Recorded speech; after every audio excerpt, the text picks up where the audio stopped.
Welcome to Living Mirrors with Dr. James Cook. My guest this week is Shamash Alidina. Shamash is an internationally renowned mindfulness teacher and is the author of many books, including Mindfulness for Dummies and The Mindful Way Through Stress. In today's conversation, we talk about many different aspects of mindfulness meditation, including its benefits and how to start a practice, as well as related topics like the nature of the mind, free will, and self-compassion. So I hope you enjoyed today's conversation.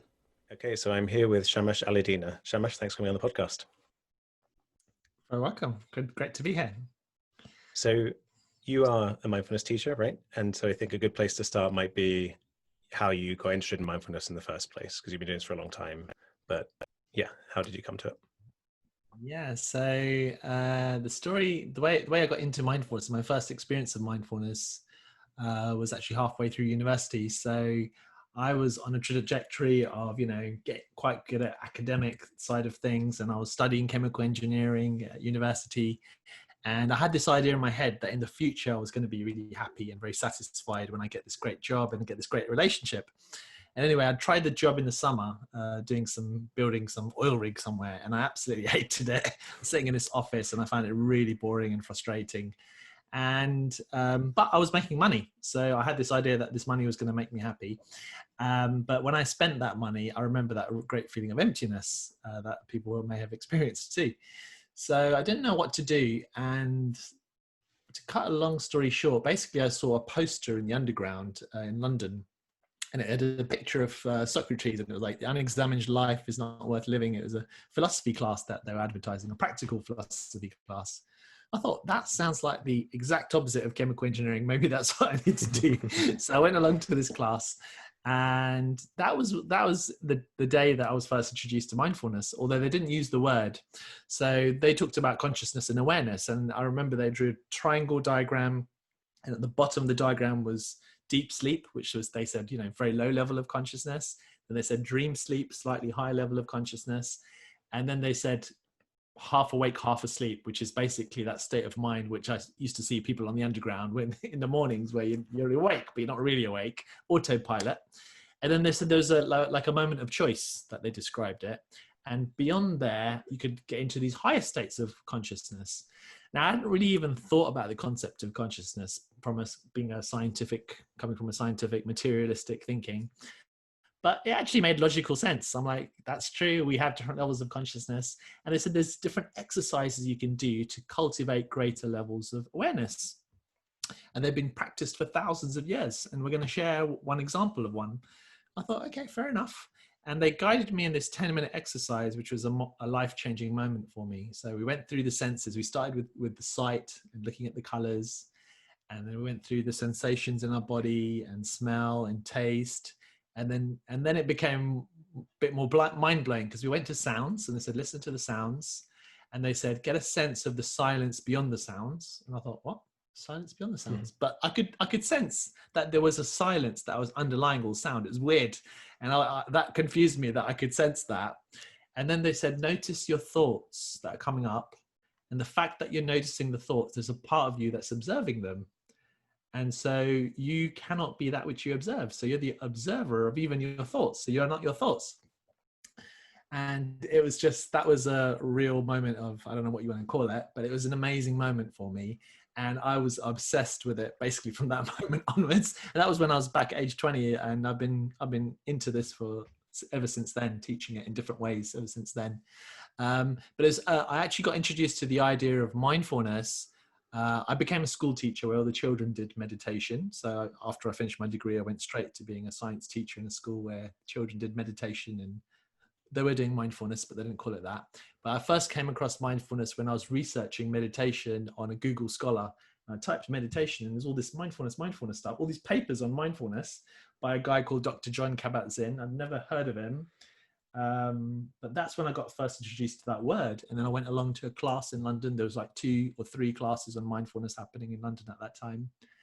And that's how I got first introduced to the concept of mindfulness, which was the same thing, but a different package.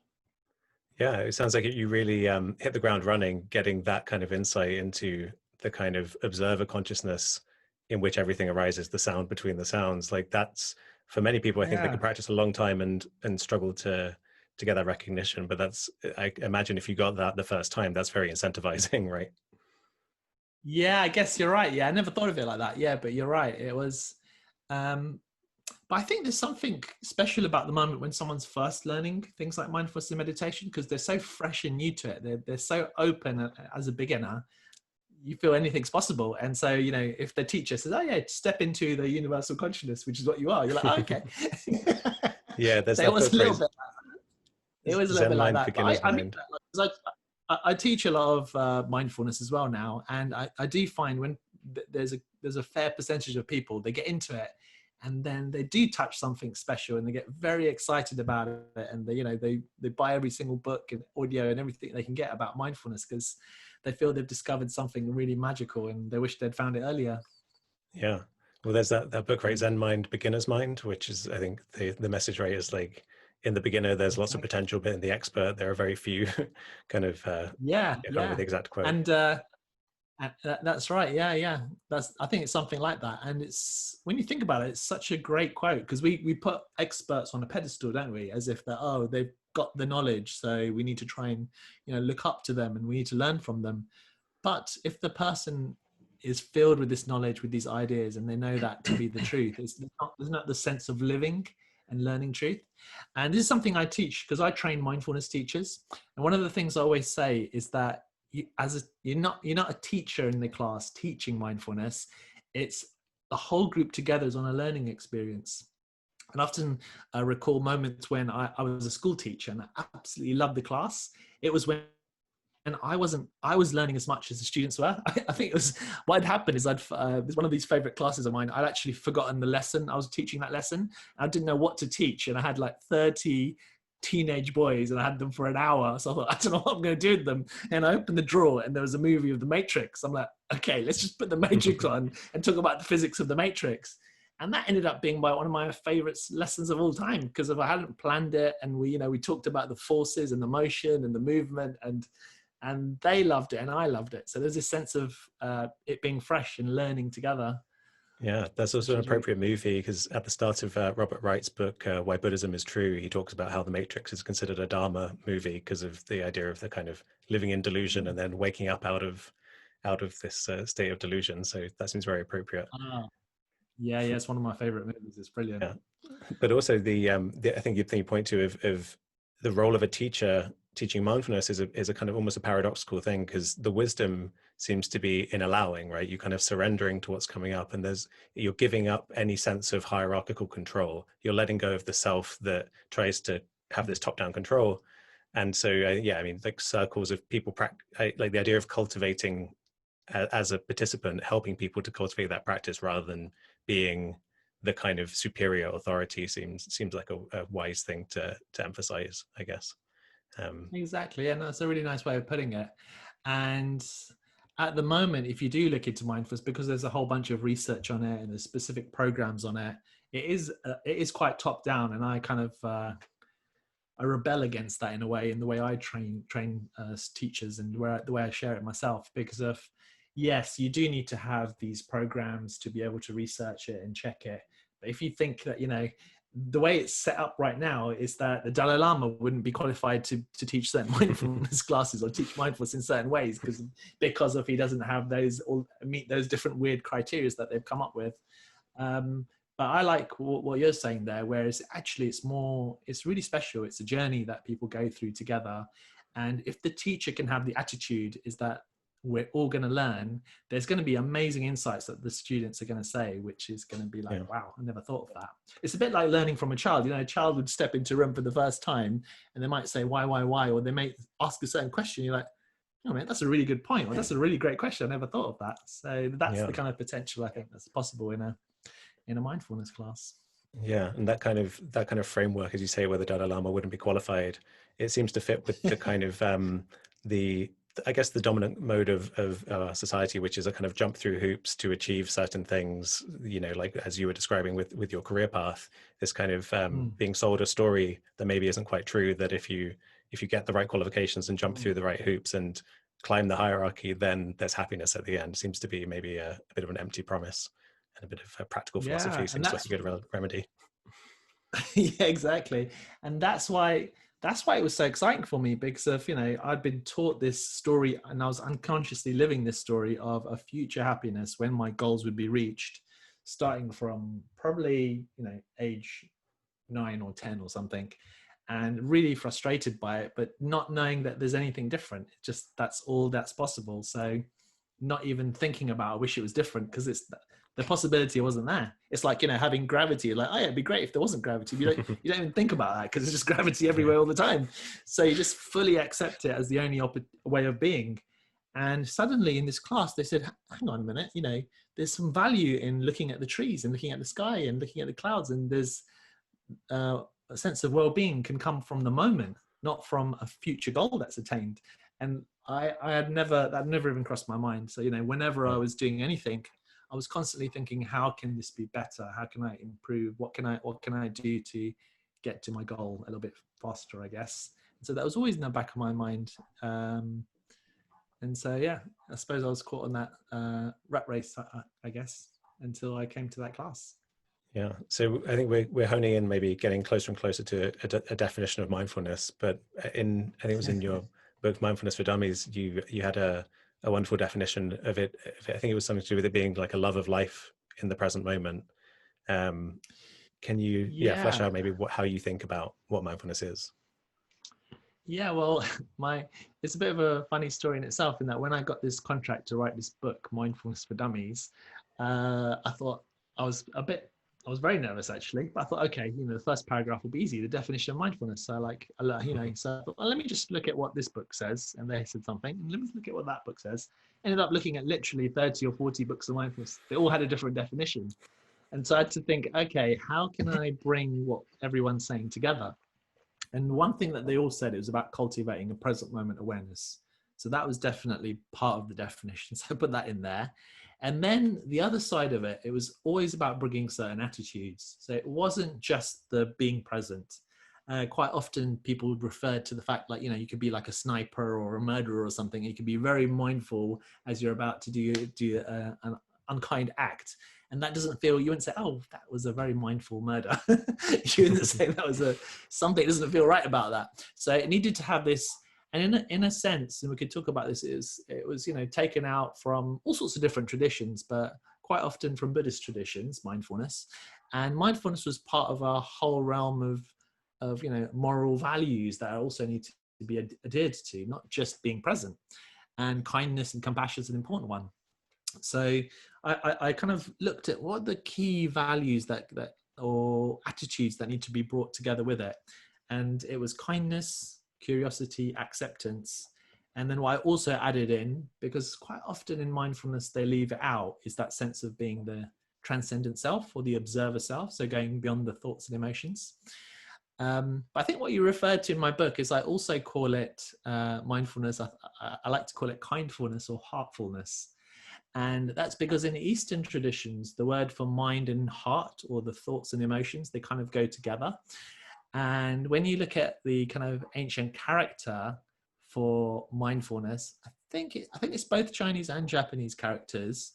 It's basically an image of the heart, and then it's being protected by like what looks like a roof. And so it's this sense of presence from the heart. So I like to, in fact, I teach programs and classes on kindfulness rather than mindfulness. And if you change that first letter, it gives you the spirit of what we talk about when we talk about being mindful. Yeah, I think that's really crucial, because with mindfulness, you're kind of, as it's traditionally taught, I think you're trying to kind of remove layers of distraction and habitual patterns of thought to kind of unveil awareness as it is. You're not kind of improving your awareness. Awareness just is, and it's just there, and you're kind of unveiling it, right? But there's also this dimension that, as you say, gets left out, which is awareness actually has this very kind of loving, compassionate quality, which is well attested to in Buddhism. And again, this is left out a lot in kind of modern discussion of mindfulness. But if you experience having a very concentrated awareness, but it's quite cold or harsh towards what's coming up in your body, then implicitly there's a kind of an emotional judgment there that you're adding. If you get rid of that harshness that you have, attitude you have to your, or anything less than fully kind of lovingly welcoming stuff, then you're not really seeing the true nature of mind. So I think it's wonderful what you've done with this idea of Mm. kindfulness. And I think I really like what you say there. It reminds me of a couple of stories. So first of all, the kind of quite often the working definition that people give to mindfulness is moment to moment, non-judgmental awareness. And by that, they don't mean that, you know, if you have a judgment in your mind, you're not being mindful, but it's that sense of stepping back and moving from being a judgmental person or having a judgmental attitude to something to having this more kindful and compassionate. And this is particularly important for thoughts, actually. So when I teach beginners and more experienced people, and even for myself, you know, you try to focus on your body sensations or your breathing or something, and then just within seconds, sometimes the mind goes off, and sometimes it can go off for ages. And you're hoping to do this 20 or 30-minute meditation where you hope to feel a bit calmer and present, and you find yourself that actually, no, that didn't work at all. And so what happens is there becomes a fight or a battle with the mind. And it's a common misconception to think that thoughts are, you know, if we get caught up in a train of thoughts, we're not being mindful and there's something that's gone wrong. So it's about having this kindful relationship with our bodily sensations, including the difficult ones, but also learning to be kindful to the mind. So you could actually think of you and your mind as separate and trying to cultivate a sense of friendship. So you can cultivate a friendship with your body and a friendship with your mind. And I'm starting to see that quite often in just random quotes, even in adverts, sense of be kind to your mind, rather than thinking of your mind as the enemy that we need to kind of pull the reins off to get control of. It's like, no, let's actually give it some space and allow it. And one of the most interesting things I find, and I enjoy doing in mindfulness, is when I tell students, okay, you know, they're trying to focus on their breathing or their body or something like that. And then I say, okay, let your thoughts go as wild as you want. Just observe it and just let your mind think whatever it wants to. And they always say, I couldn't do it. My mind just was totally silent. So they don't realize it's very paradoxical and counterintuitive the way the mind works, and giving it freedom helps to make it calm. Whereas when we try to pull the reins in on our mind, it tends to keep hopping off from thought to thought to thought. Yeah, I completely agree. That is the real core of it, right? This kind of surrendering, non-judgmental, allowing, and all of the wisdom seems to come from that. And if you're engaging in control in any way, right, even a judgment of I shouldn't be thinking because I'm meditating, you're saying I wish things to be a different way, or there's some attempt to control the situation, or at least implicitly say it shouldn't be this way. And yeah, to me, the wisdom is all in allowing and surrendering control, right? Yeah, yeah, But that's really great. Yeah. yeah. So do you? I feel like in this day and age, there's a lot of people get in the mindset that you were talking about before of kind of achievement and looking forward. We're fed kind of reasons to do mindfulness, like do it to reduce stress or do it to make yourself more focused, and in kind of corporate situations to work more. Do you?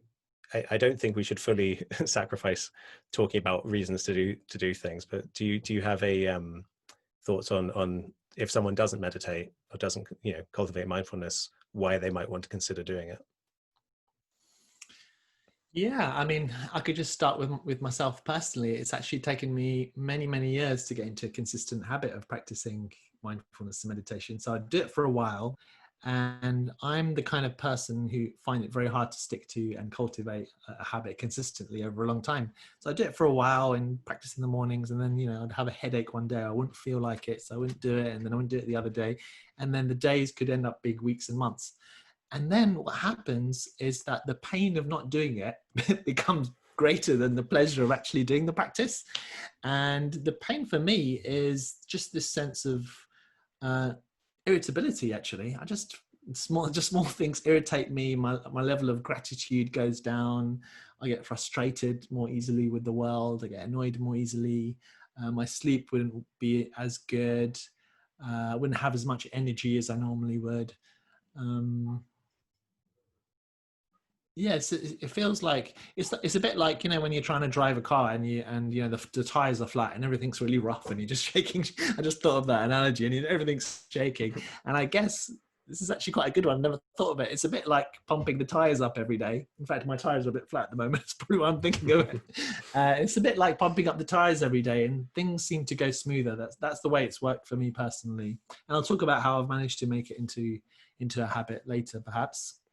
But maybe just going through. So first of all, there's loads of studies for anyone who's into the science of anything. For the science of mindfulness, type it into Google Scholar, type mindfulness in the title. In fact, I did that yesterday. There's 63,000 articles or research papers on mindfulness. So it's kind of an exponential growth. And people have found benefits, you know, physically, mentally, emotionally, and I would also say spiritually, and also in the realm of relationships. So physically, there's one classic study they've done where they give two groups, one group, they give both groups a flu shot, actually, and you get an immune reaction happening when you get a flu shot. One group is the control group, the other group is doing an 8-week mindfulness course, and they get a much stronger immune response to it. Yeah, and there's loads of other research backing that up and finding that, you know, your immune system's stronger. So physically, your health seems to be stronger in that way. Interestingly, I don't know if you ever talked about this in your podcast, but about telomeres. I don't know if you've touched on that. Maybe not. No. The caps at the end of genes. So what I think it was a Nobel Prize winning scientist found that basically aging in the body is the caps at the end of the genes gradually wearing out. And they just thought it was a fixed process. But when they did studies on people practicing mindfulness and meditation regularly, they found that the caps at the end of these genes, the telomeres, didn't wear out so quickly. And that's why you see all these monks and nuns walking around looking like they look 21 or 25 when they're actually 103. So the rate of aging slows down, they find, in that way. So that's another physical benefit. Obviously, there's the tensions that release. And then mentally, there's some nice studies where they do it on students and stuff, where they find learning works better. People's memory is more efficient. One of the most interesting studies I found is the front part of the brain and how the activity changed, so the prefrontal cortex. And what they find is that I think it's essentially greater activity in the left prefrontal cortex for people who have greater resilience. And that means people who are more up for, you know, when a difficulty comes up, they see it as a challenge, as an opportunity. They move towards challenge. They find it exciting. They're less likely to be anxious and depressed. And that's people with more activity in the left front part of the brain. And people which have this kind of leaning more towards the right front part of the brain have a greater tendency to avoid difficulties, see challenges as problems, you know, more likely to suffer from mental health challenges as well. But then what they found is doing short mindfulness courses helped to shift that from the right to the left, which was fascinating. And it agreed with people's self-reports on the levels of anxiety and depression. But the really interesting one was when they did this research on a guy called Mathieu Ricard. Don't know if you've heard of him. He's the French translator for the Dalai Lama. And they scanned his brain, and they thought there was something wrong with the machine, actually. So they had to do it a couple of times more. And then when the research came out, the BBC found out, and they said, oh my God, because it's basically so far off the scale. It classifies as like the happiest person in the world. So they're spending ages trying to contact him while he's meditating somewhere in the Himalayas. And eventually he opened his email to discover that all the newspapers in the world want to report on this guy who's the happiest person in the world, who's done, you know, way more than 10,000 hours of meditation practice, maybe 30 or 40,000 hours. So there's that. So there's the kind of these mental and emotional benefits. Interestingly, people feel emotions more. So when you start doing mindfulness, as you become more aware, you notice your emotions more, but you're less likely to be reactive to those emotions. So there seems to be like a space or an opportunity for you to decide rather than to be automatically pulled by a feeling. So imagine, you know, someone says something really rude to you. An automatic reaction is straight away you'd feel the anger, let's say in your stomach, it would come up your chest, through your neck, out of your mouth, and you'd come out with swear words or even a punch or something. But the more mindfulness you do, it may still be there, but you'd really notice it and feel that whole step, and it would actually be more of a conscious choice that you're making to respond or in that situation. So there's that kind of emotional intelligence. There's also that ability to this is a really important skill for relationships, which is to be able to step in another person's shoes and actually, what would it be like from that person's perspective going through this difficulty or challenge? So that is such a key important skill for healthy emotional relationships. That's been found to improve. And then in the spiritual realm, I'm not sure if we have time to talk too much about it, but I'm very interested in therapy and a training called ACT. Have you heard of ACT? Acceptance and Commitment Training? Yeah, you have. Yeah. Yeah. And they've actually found 4 different dimensions to mindfulness: acceptance, unhooking from your thoughts, being in the present moment, and the transcendent self, or perspective taking self. And so that, I think, I would just define that as in the spiritual realm personally, but people can see it however they wish. And that seems to really improve many things. I think the likelihood of having a mental health challenge, and if so, how long and how deep, by having this more flexible sense of who we are, a more flexible sense of self. So there's a little spiel on some of the benefits of it. Yeah, I think common to a lot of that is the thing you said at the end, which is so the mind naturally is, you have this field of consciousness and then phenomena arising, whether it's anger or, you know, the emotions in a relationship, in an argument or something. And what's really happening is there's consciousness and its contents are changing. And we when we're kind of living our lives, we're in a state of kind of delusion. We're not tending to see that. We're identified with the feelings, right? The anger comes up and we imbue it with a sense of reality, and we act from that place. And I think that's when you're very much just kind of caught in the flow of life, and you're not really seeing, you're not giving yourself the kind of the space to access the ground of really what's happening, which is that there's awareness, and then these things arise and you can choose how to act from there. So yeah, I think a common theme maybe is, experientially for me, it feels like it feels like home base. It feels like it gives me a ground to rest on in just awareness and seeing the kind of flow of phenomena in awareness, so that in all these different situations, you always have access to that and you are grounded, instead of being kind of knocked off your feet and always tumbling from emotion to thought and all this other stuff. And I think tied up with that is that when you're in that state of kind of usual everyday waking consciousness, there's a kind of ambient stress where you're trying to control things and make things a certain way. But when you surrender, all of our health, all of our kind of ability to heal, it all comes from being a natural organism that kind of balances itself and balances its relationship with its environment, right? So if you first hear this laundry list of health benefits, it might seem strange. Like, what is it about paying attention that, you know, makes my telomeres like improve and, you know, solves all this other stuff? But from the perspective of thinking about just bringing your body into harmony, I think that's really a deep wisdom, is just surrendering can have all of this psychological and kind of physiological health giving, you know, benefits as well. But then there's also, I mean, the kind of, I think for me as well, it makes me kind of, the experience of awe, you know, maybe, you know, say like kind of spiritual states is far more routine in those states, you know, like you describe in Mindfulness for Dummies this practice of kind of mindfully eating a raisin, which I think is a wonderful, I think you describe it as like pretend you're like a Martian and you've never seen a raisin before. And it really like gets to something really profound, which is that we think raisins are dull and boring because we're familiar with them, but objectively they're not. They're not any less worthy of awe as the Grand Canyon if you really look at it with fresh eyes, I think. That's so true. Yeah, no, that's a great way of putting it. And yeah, that's the experience I had when I first learned mindfulness.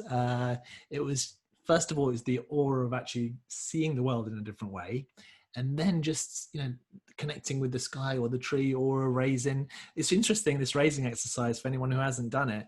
You know, you get everyone sitting in a circle and you get them to first of all look at the raisin, and they're like, okay.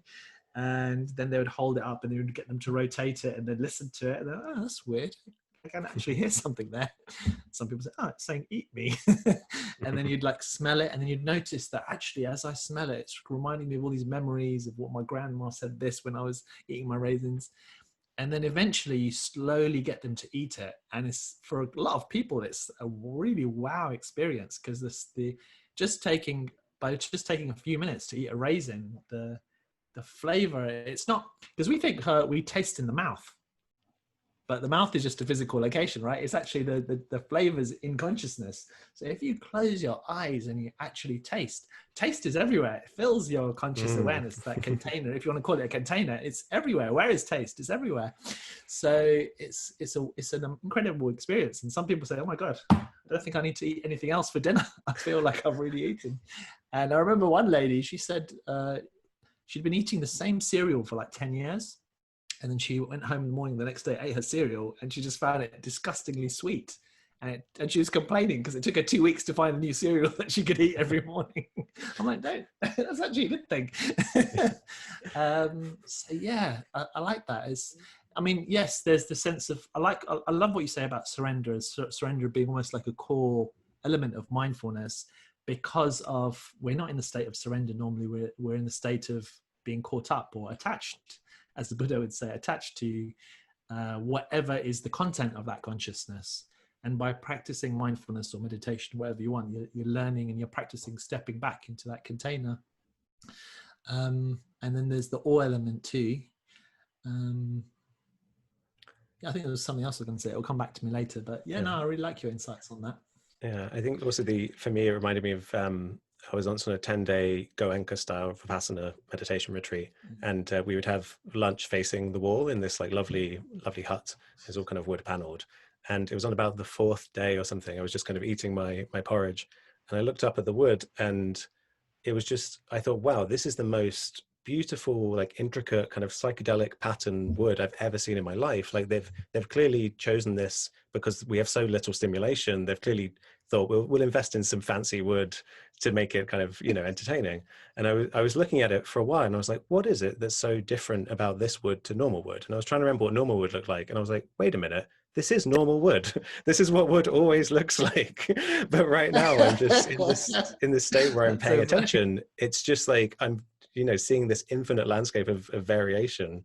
And in the same meal I was peeling an orange, and I think oranges in particular, just when you're meditating on retreat, can look just like these unfathomably amazing jewels, and you're like, I get to eat this and it tastes amazing. And yeah, I mean, this is the kind of, maybe that's another reason people might want to meditate is, we're all looking for some kind of well-being in life, and if you can have kind of ecstatic bliss at eating an orange, that seems like a pretty good kind of level to be tuned into. But yeah, that's such a great story. Yeah, it reminds me of all sorts of other experiences like that.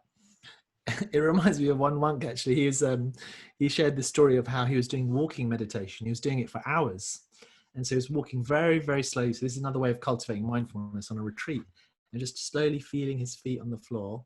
And as he was doing this mindful walking, he could hear something like in the distance. His name is Ajahn Brahm. He's like, it just felt like something really, really distant, and he was just in absolute bliss, just literally just feeling his feet going onto the grass, on the mud. It was just ecstatic for him. And then gradually that voice got louder, like, oh, John Brahm, and gradually over a few minutes it became louder and louder. And as he finally came out of this meditation, there was a guy literally standing next to him screaming in his ear saying that he's supposed to be going somewhere else.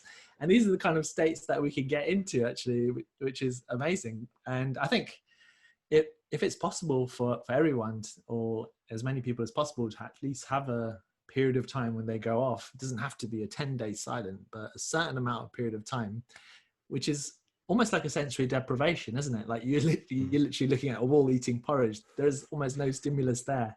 And then the smallest stimulus can give you so much satisfaction. Yeah, and I think it unveils, as we said before, about it not being the case that raisins are objectively boring. It unveils something really profound, that like the world isn't the way we often take it to be. But I think, this cultivating a formal practice, right? So this is something you write about as well, is different methods for meditation, right? So I think you read about kind of sitting meditation, but also mindful movement and body scan. Can you maybe take us through those different ways people might want to consider practicing? Sure.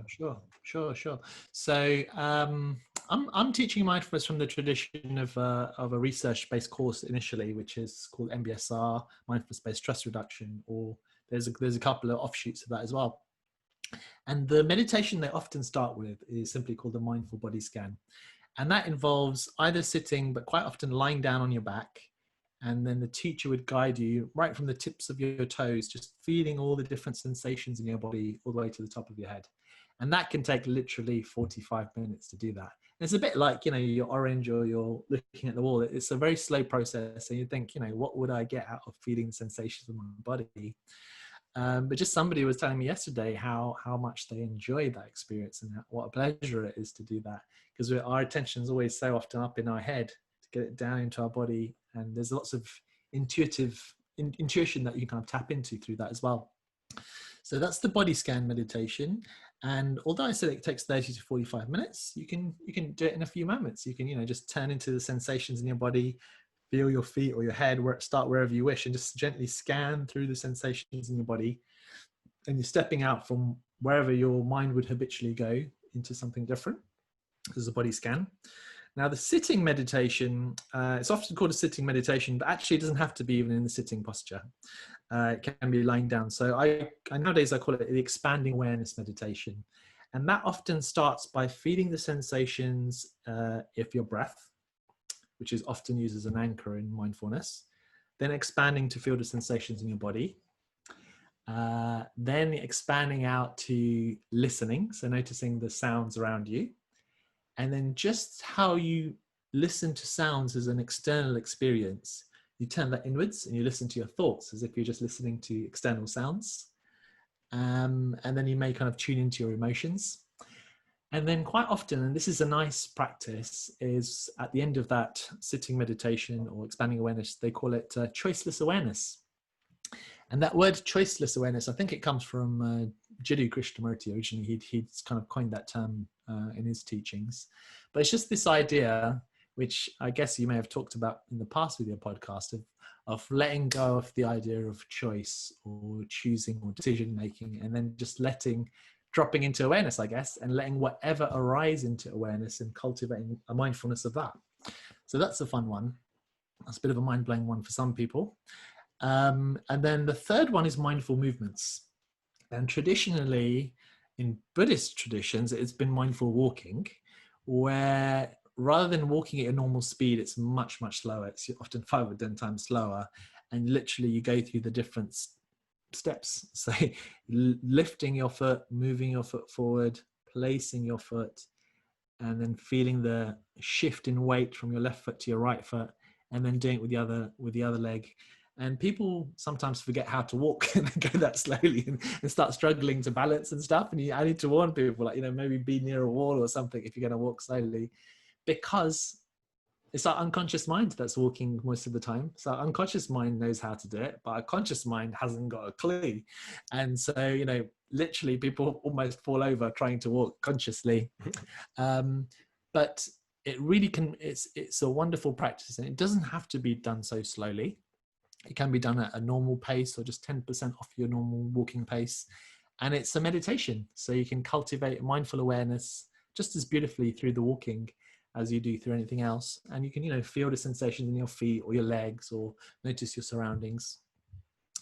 But mindful movement, take all of yoga, Tai Chi, Qigong, all these traditional practices are about cultivating awareness through movement. So they're all wonderful opportunities to do that.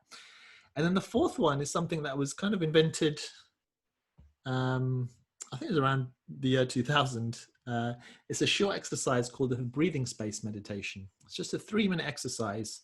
But when they shared this exercise in classes, they found it had a profound effect.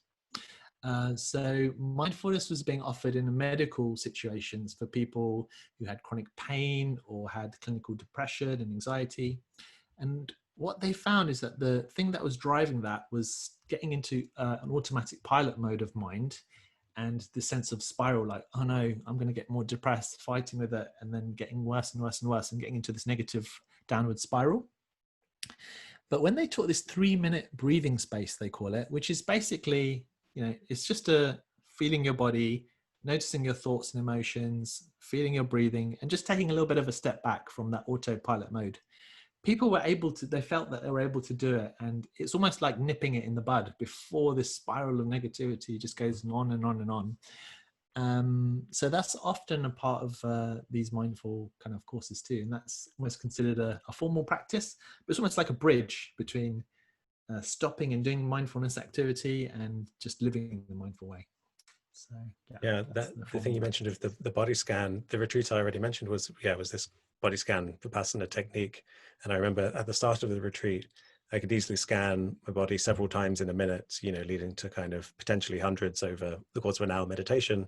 And I remember on like day 9, sitting down to meditate, getting through about 2 up and down body scans, and then the bell going, and it'd been an hour because I'd been kind of Wow, scanning really? so kind of methodically and slowly. Yeah, you just get so kind of immersed in it. And I remember being really surprised. It just, like that kind of time dilation effect, I guess. And also just, as you say, it can take a long time to scan through everything.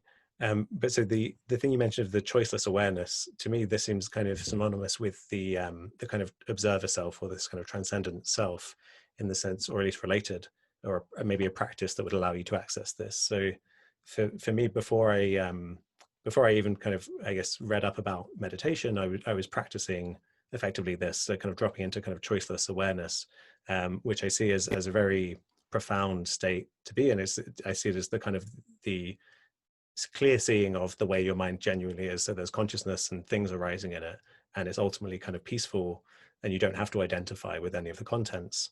But then the expanding awareness thing you mentioned as well is also how I intuitively trained myself when my mind was not kind of, when it wasn't easy to drop into choiceless awareness. I feel like, and your mind is busy, spending 5 minutes focusing on the breath and then on the body is a wonderful way, and this kind of expanding awareness is a great way to access the same state. And I think a lot of what I talk about here comes from these traditions, perhaps, that are slightly different to the kind of the mindfulness tradition that's taught in the West. Seems to come out of this kind of Theravada school of Buddhism, right? There's a more kind of gradual approach towards, if you're thinking in terms of enlightenment and seeing the nature of the mind, it's this gradual cultivation. But I talk a lot about these more kind of radical approaches. There's Advaita Vedanta in kind of Hinduism and Zen, and in Tibetan Buddhism, this idea of like you see it, you have a direct kind of awakening, and then you might return to and kind of cultivate the practice afterwards. Do you see the way you teach mindfulness? I really like, because it seems to be. I think the beauty of mindfulness is it can both be just a very practical, down to earth tool for kind of getting more awareness, getting more control of your emotions, but it's also the perfect kind of launching pad for these really profound insights. Do you see it as having both of those kind of aspects? Yeah, exactly. I find this really fascinating. In fact, the philosophy that I first joined, when I was age 20, this practical philosophy, it was all based on Advaita Vedanta, but it Mm, was based on the Advaita Vedanta idea as taking lifetimes and lifetimes rather than an immediate insight. So, okay. I don't know if your listeners know about Advaita. Is it something that they're It's familiar worth with? unpacking, yeah. Yeah. So, the Advaita meaning not two, so non-duality. And Advaita Vedanta comes from the Hindu tradition, I guess, and it's the most ancient part of it. And some would argue it underlies all the other philosophies and religious beliefs of Hinduism, that everything is one. Um, so yeah, the way I learned it in this philosophy class was that you do this meditation and you do these mindful exercises and you keep practicing, and you may not get it this lifetime, but you keep going, and one day you'll get it. And the mistake I made, I think for like 10 years or something, was that I made that into the goal. So, how I spoke about how I was very much into goals and, whether it was money or relationships, it's going to make me happy in the future. I thought, oh, it's about enlightenment. Enlightenment is the goal for me. And that's what I need to get. And so my determination in my practice, and this is what they encourage as well, is, keep practicing, trying really hard. And what the problem is, and with what you've described as well in the 10-day silent course that you did as well, is that you do get these glimpses of amazing sense of connection and a sense of oneness, and it almost becomes like a drug that you want to try and get to all the time. And that's what I found. I had a spiritual experience, or a few spiritual experiences, And there was just this constant desire to try and get to that state, and that is enlightenment, or that is oneness, and I'm not there right now. And I think I must have tried it for a few years, and then I just gave up, as if it's an impossible thing for me to achieve. And then discovering mindfulness, but just practicing it from the perspective of the health benefits, and finding it, my life feels a bit more comfortable. But in the last few months, I've had this insight, and going back to the non-duality stuff, that it's not like some people are enlightened and some people are not. It's like everyone's there. Everyone is already oneness. Everyone is already consciousness. And yes, we may have the motivation to practice mindfulness, to cultivate more sense of presence, to get more of this sense of being the container, and some of the experiences you shared. But it's not so much like a goal that we need to strive for at all. It's this sense of gradually or instantaneously dropping the idea that even free will is there and it's all unfolding perfectly just as it is. I don't know how you feel about that. Yeah, no, that's absolutely how I aligns with my thinking about it. The traditions that kind of, I guess, I find most resonance with tends to be the kind of what's called the Mahayana, right, school of Buddhism, which is the kind of northern, like Tibetan Buddhism and Zen, where there's this concept of Buddha nature, which is that, exactly as you say, we're already enlightened. Basically, everyone's mind already has this character, but it's kind of obscured by our habitual patterns of thought. And I think the great thing about that is, sure, you can have experiences where you have moments of kind of a taste of enlightenment or long periods of inhabiting that state, and there's some kind of insight which can feel very, incentivizing, and it's a trap in its own way. As you say, it makes you kind of want more of those states. Definitely. So I think, for me, I think that once you've had one of those experiences, the best thing to do is, if you've understood what it means, is to return to a simple mindfulness practice. So if you're inhaling and in that moment you are fully absorbed in the sensation of inhaling, that is a moment of pure, like, perfect awareness. That is the same thing as the thing you experienced in the most dramatic moment of feeling yourself to blink out of existence. It really is about just being fully coincident with whatever's arising. And so I think there's the insight can be really helpful to get people. I mean, in the first place, get people interested in this stuff. It can be really powerful. But in a sense, it's almost like the egoic part of the mind wants to get the insight so it can tell the story and say, I had the insight and now I'm done. So that's why I think, even though I talk about these traditions that have put less focus on cultivation of something like mindfulness, I actually think formal meditation practice is crucial. And if you're not doing it because you think you've had the insight, that's another trick the ego is playing to get you to to kind of just live your life in your habitual way instead of cultivating this way of being, I think. Interesting. So for you, is there a certain state of mind that people do get to that is enlightenment, and some people don't? I would say, so the way I think about it is that consciousness has the characteristic you seem to notice on the first time you tried this, which is it's there in the spaces between the sensations, and it's really as simple as the lights are on and things are happening in consciousness. And if that's all you say and that's all you feel to be true, that is enlightenment as far as I can see. There's nothing magical about it, nothing supernatural, but it's just, this is the simplest aspect of our nature. And then as these evolved creatures, all this other noise comes in of kind of, oh, I better go and eat food because then I'll survive. And all this mental chatter gets in the way. So we don't notice just how simple it is just to exist. And the fact that for the moments where you do that, all suffering is gone. So I don't hold that kind of enlightenment is some state that's, higher than our usual everyday consciousness, or some exists in some, supernatural way, but it's really unveiling. I mean, this is why it's, described as waking up, right? The Buddha is the one who woke up, because we're living in some kind of deluded dream when we're in those moments when we're hijacked by the anger and we're feeling angry and we think the anger has to exist and it's real and it's justified. That's a moment of delusion. And when you let go of that and there's just the sensation, that's it. Like, to me, there's not more than that recognition. Well, it doesn't even have to be recognition, just being that way, which I think is why mindfulness is the ultimate wisdom really is about cultivating this. And we spoke about formal practice, but there's also the sense of informal practice, which I think is a real powerful aspect of mindfulness, right? Absolutely. And in fact, I think part of the big attraction for mindfulness is the informal practice. So most people find getting to the meditation, doing the meditation really hard. Unfortunately, they classify meditation as just clearing your mind, and they try it a few times, they can't do it, and they give up.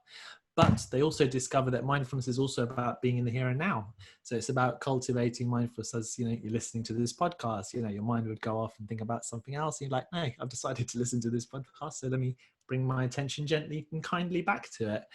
And whatever else that you're doing, whether you're, you know, typing an email or going for a walk or having a conversation and practicing listening to someone, which is really hard at the moment because we're so distracted these days, to make a gentle effort to bring your attention back to whatever you're doing.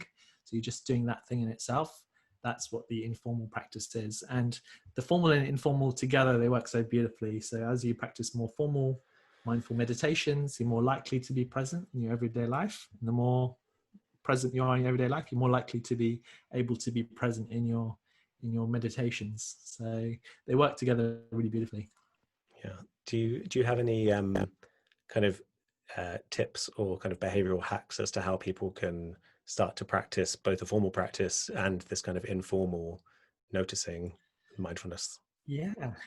Yes. Thank you. So, as I mentioned, I found it really hard to cultivate a regular daily practice of mindfulness meditation. And it was only until I read a book and actually an email course by a guy called BJ Fogg, who came up with a book recently called Tiny Habits, but he's been researching the concept of tiny habits for years. And he said a few really interesting things. One of them is that motivation goes up and down. So like I described, I'd be doing meditation for half an hour or an hour every day, and then I'd wake up one day with a headache or really not feel like it. And so my motivation would be low and I'll just give up. But what he says is that start really, really small. And so I tried to cultivate a habit of doing at least a minute every day. And I thought that's short enough. And even that was too much for me. I don't know what's up with my mind. So and then I managed to get it down to just one breath. So I said that every day I wake up and I'm going to do meditation, and I'm going to do a minimum of one breath, no matter how I feel. And I was able to do that. And that one breath quite often turned into a 10, 15, 20 minute or whatever meditation. And some days it was just feeling one breath consciously, and then that was it. But giving myself the space to practice mindfulness for a minimum of one breath really worked well for me. The other thing about cultivating a mindfulness meditation habit is it works well when you habits are linked to a previous action. So for me, it's getting up, sitting up, waking up in the morning, sitting up in bed, and the next action would be the meditation. For other people, it might be after a shower. Some people love it when they come back from work. So as they come home, it creates a nice separation between work and home, so they can practice the meditation and start their home stuff.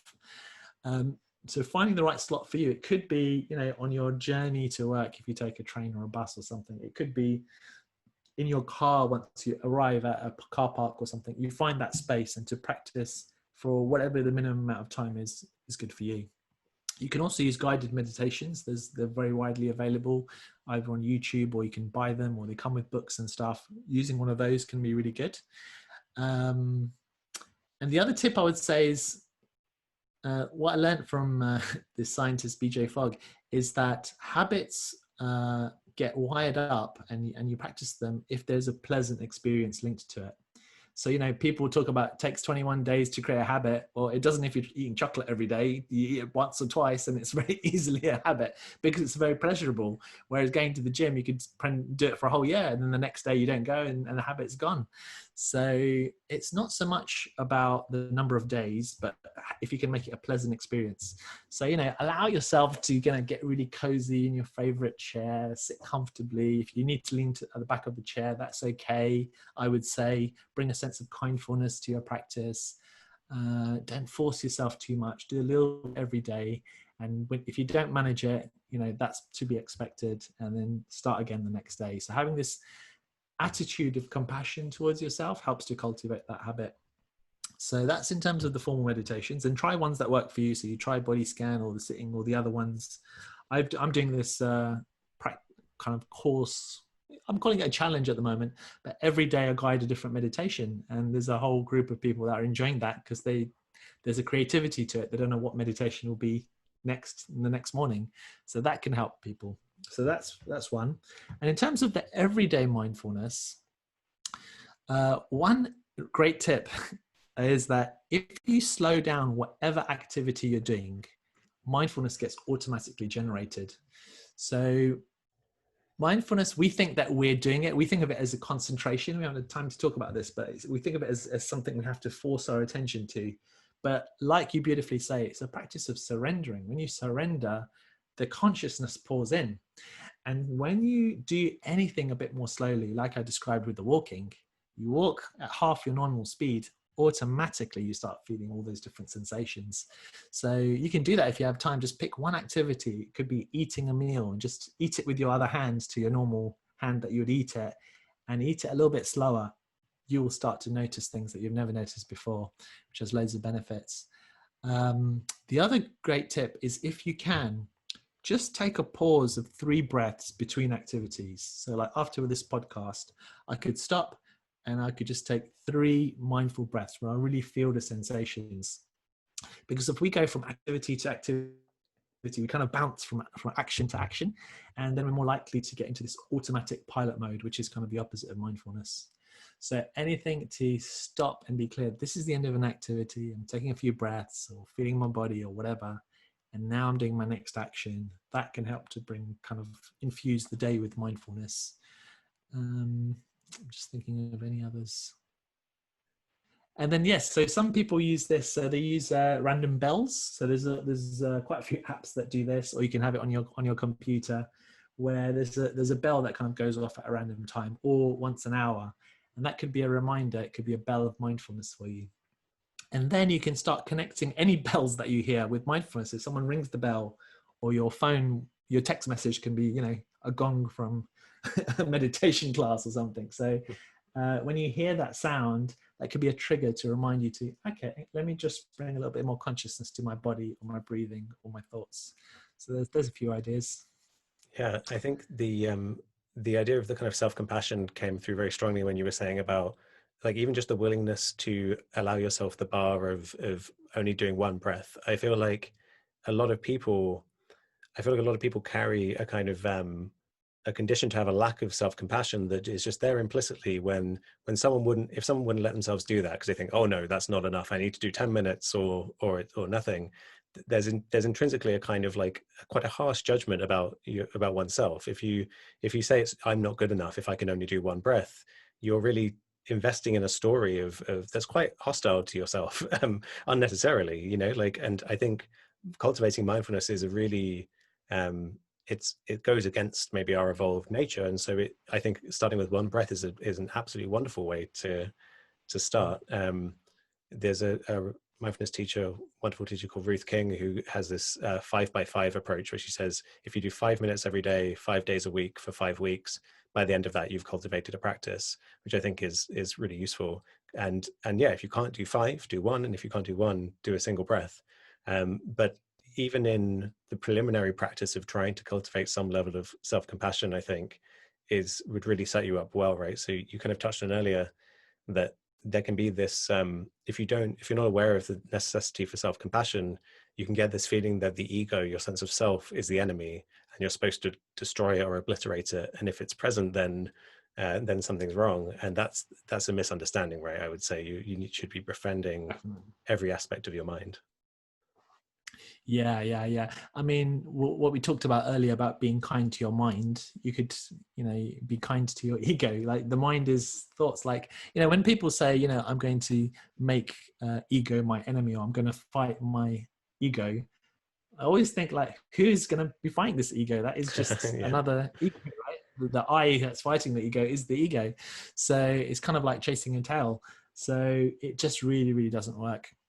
In fact, I'll share with you another story from this monk, which is a beautiful one, about how he tried to do this and how it went completely wrong.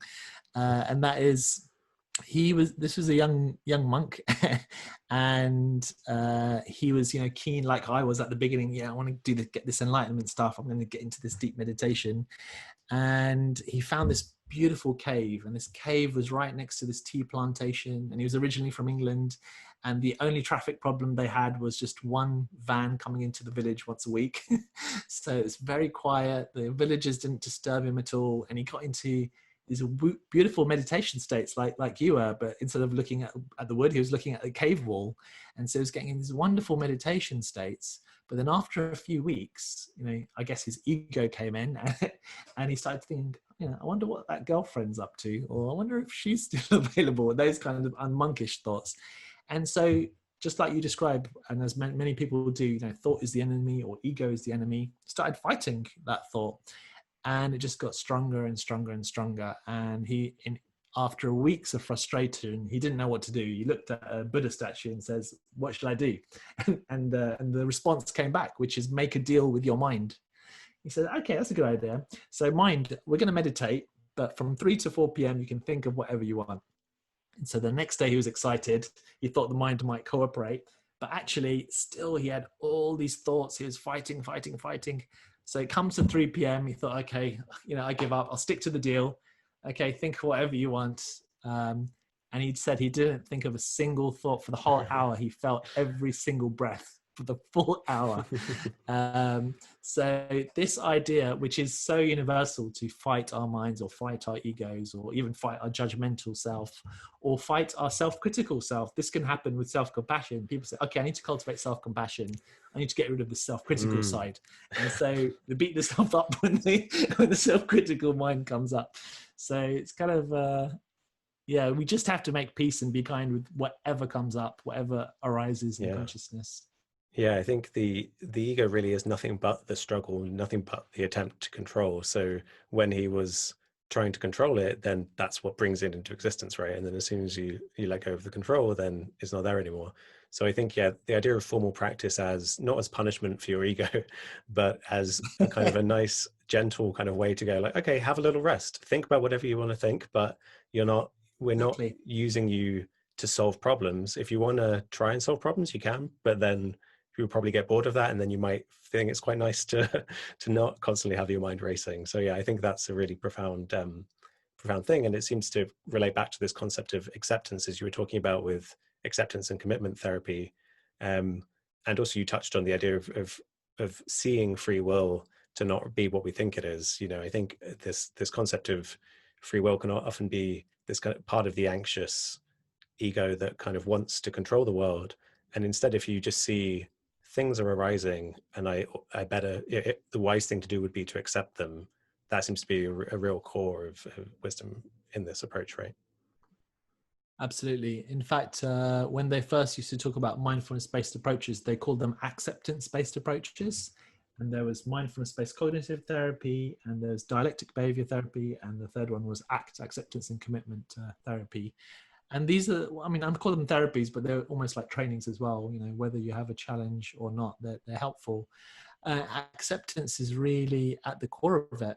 And it's hard to accept if you believe in free will, actually, because things could have been different. You're much more likely to have regret because of, oh, you know what? Yesterday I did my meditation, but if I paid a bit more effort and I tried a bit harder, it could have been better. Or I should have said that to that person.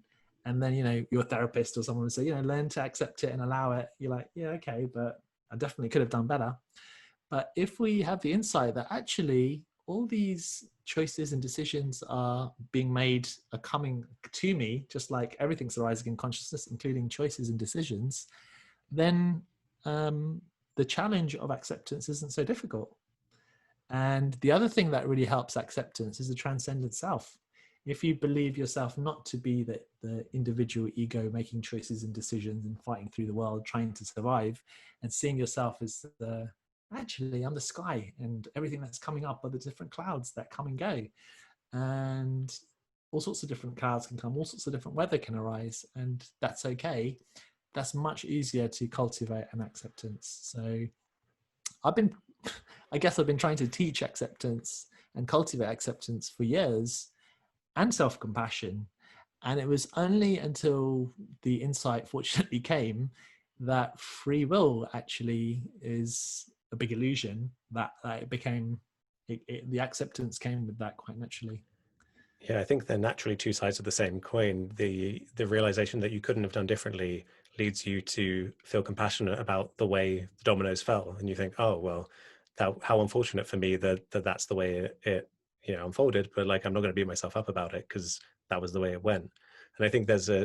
maybe an important distinction between um, this kind of the kind of fantasy idea of free will that is tied to harsh self-criticism, which is I could magically have transcended my circumstances and done something differently, which is just and rewrite the past. That's the version that's not can't possibly be true, I think.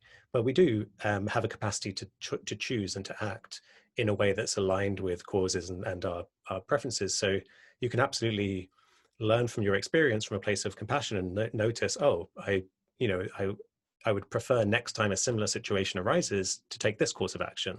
And that's something we can absolutely do. And so there's no fear here about the fact that you are just a little automaton being kicked around by the universe, especially when you realize that you are, it's far truer to say you are just that transcendent self, just the kind of consciousness observing.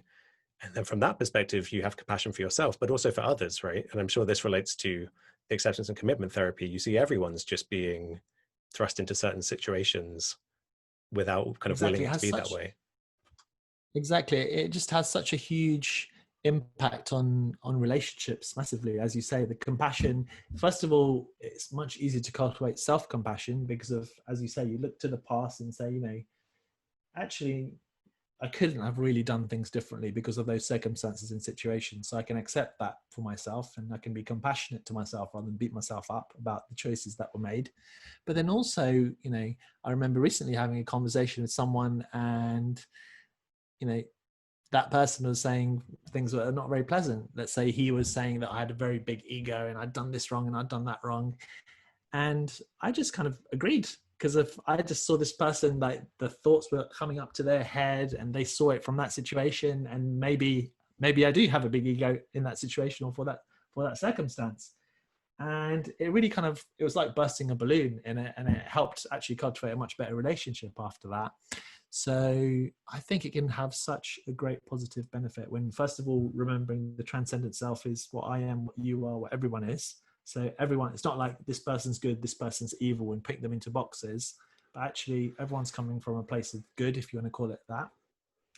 And then much easier to be less judgmental and see how people's behavior is coming from their situation. And I always like to think that, if I replaced all of my cells with their cells and all of my genes with their genes and all of my, their experience, Yeah, my exactly. experience, would I do anything different?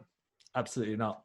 And that helps me when I watch Trump and his speeches, where I think actually that's been annoying me for a long time. But then when I thought, hang on a minute, if I was born in his family with his genes and all the situations, then I'd probably be making those annoying comments that he's making. So Yeah, I mean that that's helps me anyway. similar. That's the kind of one aspect of realizing the self is an illusion. I think, right, that we think, oh no, but James would not behave that way. James has some intrinsic essence that magically makes him impossible for him to behave badly, and that's just a silly story I'm telling myself. If I was Trump, I would be Trump. Like it should be obvious, right? And there is You heard no. it here first. Yeah, exactly. I hope people would still listen. It'd be worth listening to if I magically transformed into Trump and was running this podcast. I'd love to hear him touch on these topics, because I think that's this idea of bringing awareness and mindfulness and the spaciousness of not reacting to your own emotions and self-compassion, bringing all this stuff into our interpersonal relations for a social species like us, these social primates, which so crucial are the way we interact with others. I think this is not, it's something I'm really glad that you're focusing on, because I think it's really hugely important, probably for the future of our species, that we can navigate away from unconscious, emotionally hijacked reactivity. I to use someone like Trump as an example, he's an almost perfect textbook example of I would say of someone who presumably has some deep emotional wounds and unconsciousness that leads to self-defensive reactivity rather than spacious self-compassion, like awareness, where there can be a kind of a vulnerability, right? There's clearly there's a kind of personality type he has, right, of narcissism, which is characterized by this incredible defensiveness and kind of blocking, even at the expense of making coherent sense. And Mm. yeah, just to use as an example, I think this is a spectrum from that way of being through to a kind of mindful, enlightened, I guess, in the limit way of being, that really has a knock-on consequence for our interactions with people. And so how, with acceptance and commitment therapy, is that something that you do with with couples and things, or does it tend to be individuals? So the beautiful thing about it is that the way it's been researched, it's not a program. So a lot of the research around mindfulness is a 6-week program or an 8-week program, and you have to try it with all sorts of different circumstances. But this was much deeper level research on how language and cognition works. And so it's 40 years of high quality research, and they found 6 different factors which impact our psychological flexibility. And I think there's 1,000 studies on this thing called psychological flexibility, which links to so many positive outcomes. But if we look at something like mental health, your level of psychological flexibility can predict how long a mental health challenge you'll have and how deep it will be and how easily you'll be able to get out of it, for example. And so there's these 6 flexibility skills, or you can think of them as pivots, because they don't have to take ages to develop. And if you cultivate these skills, it not only helps for mental health challenges, but also whether you have a business, or you can see it, or couples like you mentioned, or like even Olympic teams have used it to win gold medals.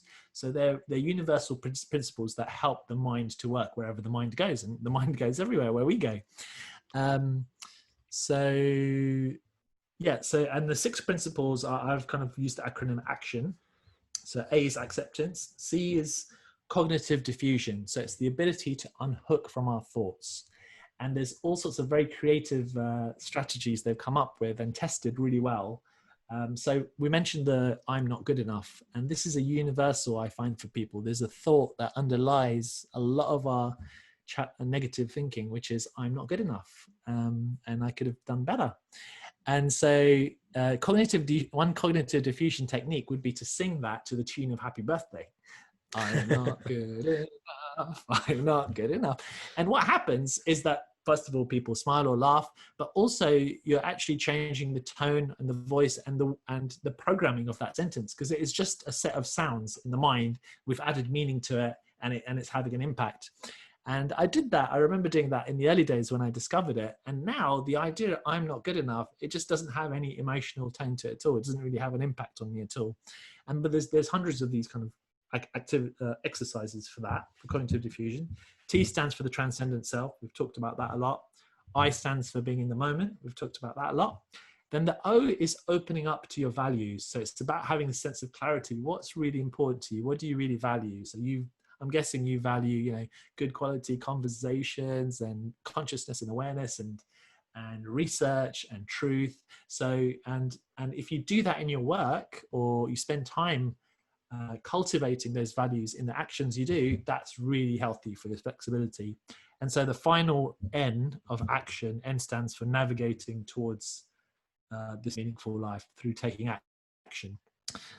So it's a wonderful package, and it's even being used by the World Health Organization in refugee camps, actually, where they're training people in the skills of ACT, train the trainer type programs to help people in those circumstances, all the way through to businesses using it and measuring the psychological flexibility of our group. So it's really fun and interesting area. Yeah, I think that I think it might be worth just driving home that last point you were saying about kind of self-compassion. You said the kind of I'm not good enough being a kind of universal. It makes sense that it's kind of useful if you want to be the best version you can be, that it might start off as a useful kind of module to have to be like, oh, improve next time, right? But I think, as you say, yeah, that most of us, I think we do live in a culture where instead of boosting each other up and encouraging self-compassion, that there tends to be, it's a bit of, I guess it's the rat race, competitive dynamic tends to lead to that message not really being promoted as much. And I'm sure there'll be probably people who are listening who unconsciously might have the reaction of, well, it's fine for you to be self-compassionate, but I'm like, there's some reason, but that's not for me. And I think if those people interrogate the if that's not for me part, they'll discover that there's some emotional blockage there that that doesn't need to be there. And as we spoke about before, with the lack of free will being a reason that self-compassion is something that can apply to everyone. I think this was a really life-changing moment for me. Was my wife gifted me a book from a writer she loves called Gay Hendricks, who's a psychologist, and it was a workbook called Learning to Love Yourself, and it's just kind of mindfulness-based practices of self-compassion. And I think, like maybe like most English men, if you look at that title, there can be this kind of feeling of like even hard to describe, but I think a lot of people would not, a lot of maybe not even men, just would not feel comfortable owning that book, or it's something, it just sets off alarm bells of like of you know, Definitely. I think we don't even want to admit if we have issues around this stuff. And it wasn't until I read that book that I realized there was some deficit of not cultivating this perspective of self-compassion, and just reading this intelligent, kind of wise sounding man just say, yeah, it's fine to cultivate self-compassion, like it's useful, it makes you kind of less reactive emotionally, there's no reason you shouldn't. Like it was really like a bubble bursting of like, from a culture that keeps us kind of in check by not allowing us to kind of flourish fully in this way. So I think that's a really powerful message. Mm. And also, so before we run out of time, I just wanted to touch on one of your exciting projects is the Museum of Happiness that you started in London, which is a wonderful wonderful thing. I also wonder if you could tell, there was a great kind of origin story that I really enjoyed hearing when I was doing research around your stuff. Yeah. Yeah, so the idea came for the Museum of Happiness came. I was and still am. I was a big fan of the Dalai Lama, so I used to go to his different events in Europe, and he was speaking in Germany. So I thought I'm going to volunteer and join the volunteer team in Germany. So I went off to Germany, and the chief volunteer person said, "Is there anybody who doesn't understand German?" And I was the only person who put my hand up. She's like, "Okay, I will speak in German." And then she just kind of went into German with all these hundreds of volunteers. So I thought, oh, that's not very compassionate. But anyway, but one girl came up to me and she started translating in my ear, and I thought, oh, that's really nice. So I kind of got to know her, and I'm like, who are you? What do you do? And she said, I work at the Nonseum, the Museum of Nonsense. I'm like, I beg your pardon? There's a museum for nonsense? And she's like, yeah, my dad started it 20 years ago. It's really popular. We get coach loads of people from Vienna coming to this museum of nonsense, and it's brilliant. You should come and check it out. I'm like, wow. And I'd been doing a bit of this thing called laughter yoga, and I was interested in well-being and happiness as well. So I was thinking, oh, wow, you can have a museum for nonsense. And I met with, I had this new friendship with someone in London, and we were thinking of a new project. We're trying to come up with a new project or idea. And so I was thinking of, at first I thought, what about a museum for laughter or something? I thought I was just kind of thinking of kind of silly ideas. And then I saw an advert for a fizzy drink, and it said something like share happiness. And they're drinking this drink, which has got 13 spoons of sugar in it, and they're using the word happiness. And I thought, this is one of the richest companies in the world, one of the best marketing companies in the world, and they're using the word share happiness. What about, I think the only way we can fight these companies is to kind of fight them at their own game. So why don't we use the word happiness as like the top label, but to teach the things that we've been talking about here, actually, ultimately, about mindfulness and compassion, wisdom and all that, and positive psychology. So we thought of the idea of a museum of happiness, but for months, we calculated it cost £1 million to build such a museum. We didn't have the money, we didn't know how to fundraise. But then someone said, why don't you just do an event? Just call it the Museum of Happiness event, and say you're going to build one day, and just explore the ideas around happiness and do activities. So we did our first event. We invited our friends and friends of friends. We got 30 people. And then the next time, we loved it. So we thought, let's just do events. This is great. So the next event, and we evolved it a bit more. So we had some mindful activities and some more playful activities. And that was the second one. And then we were becoming a bit more clear about our values. And then we had about 50 people. And then someone, I don't know if you know, but there's a famous market in London, Spitalfields Market. And someone had found a slot. So they said, talk to this guy and he'll give you a corner of Spitalfields Market in January, because it's always cold and it's empty. And we knew in the third Monday of January is called Blue Monday in the UK, which is supposed to be the most depressing day of the year.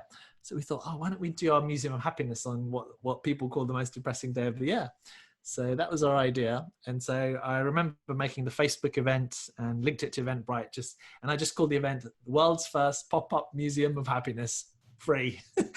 I called it, and I just linked it to Eventbrite. And then I was off on, I think I was in the New Forest or something on holiday just before New Year's Eve. And then I opened my phone and I had literally thousands of new emails. I was like, whoa, what is going on? And so I opened up my phone, and every 30 seconds, someone was registering a ticket for our event. But normally we only had 50 people. So I thought, what is going on? And I looked at the Facebook event, which was just an event. It wasn't a video or anything, just an event. And it had been seen by 1 million people. And, you know, my cousins who had never talked to me were starting to contact me and stuff. And somehow it had gone viral, and people's friends and friends and friends had seen it and shared it. And we had literally thousands of people registered for this event, where we were hoping for 100 people. It was approaching 10,000 people. So we stopped selling tickets at that point, because we'd even got a few donations, and we held this event in this market, and we almost ended up on national television. Sky News interviewed us. We had some international newspapers interested, and literally BBC Breakfast, which have like 5 million viewers, were about to come as well, but they decided not to for some reason. So we got all of this media coverage and interest. So what this fizzy drinks company, they're onto something with this word happiness. So yeah, we had this amazing event, and we still talk about it. It was a great day. And following that, we got a space in the back of a cafe, and we started to do volunteer events for that. Then we ended up hiring a homeless, like the bottom floor of a homeless hostel, because they really liked what we did. And so in Camden Town, we had a space for a year where we offered all our classes, and we had a little ball pit there, and we had astroturf with deck chairs inside, and we had all these different classes about mindfulness and gratitude. And so we do a lot of self-compassion classes actually. And yeah, and now at the moment, because of the current situation, we're doing more digital stuff. We got sponsored by Facebook. That was another kind of bit of an amazing story, in that they were choosing 100 communities from the whole of the world, basically, that they wanted to kind of fund and support, and they chose us as one of the 100. We were like, wow. And so we were flown to America, and we got lots of training from them and funding from them, and they've helped us develop an online course now to keep the organization going. So yeah, that's the Museum of Happiness. So yeah, that's a wonderful story so far. Yeah, it's a good example of how kind of putting something positive out there into the world can just kind of, you know, take on a life of its own, I guess. And yeah, It really did. Yeah. So this has been really wonderful, thank you. Is there anywhere you would direct people online if they want to kind of find more of your work? Yeah, so it's quite hard to spell, but it's my name, shamashalidina.com. Maybe you can leave a link somewhere, or they could just Google Mindfulness for Dummies author or something, they'll find it. But at the moment, I'm kind of most passionate about a few things. So one of them is the ACT courses. So I do an ACT for Beginners course. You'll find that on my website somewhere.